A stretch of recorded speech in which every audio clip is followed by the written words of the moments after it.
What's up guys? So this is my 26th day, pang 26 na araw ko na ngayon.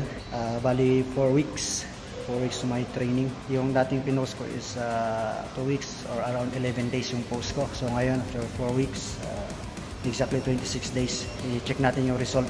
Ano yung result ng 26 days na weight training na walang diet, walang food supplement, wala lahat. Kumbaga open meal lang.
Okay, so yan guys, yung result ng 26 days of ng pagbubuhat.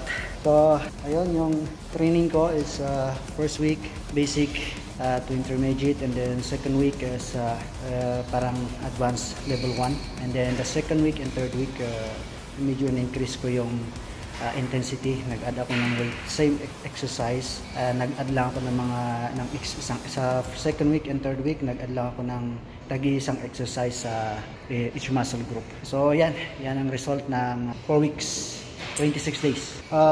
Tuloy-tuloy kayo yung training ko. So medyo babaguhin ko yung workout routine ko itong next week. For the 5th week, 5th, 6th, 7th, 8th, 5 to 8 weeks, babaguhin ko yung routine ko. And then medyo ayusin ko yung sa pagkain. Pero wala pa rin hindi pa rin ako mag-add ng food supplement or kahit any supplement. Wala pa rin ako. Kumbaga training lang, tsaka medyo ibahin ko lang kundi yung pagkain. So yan guys.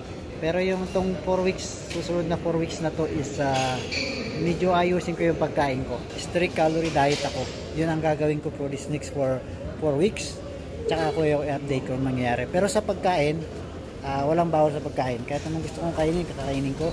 Pero limitado lang yung calories intake ko. Pero yung program ko, hindi pareho sa program ko itong previous.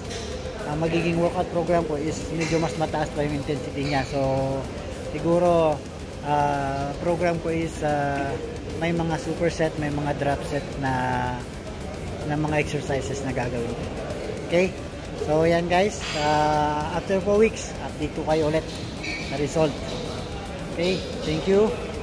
Peace and God bless.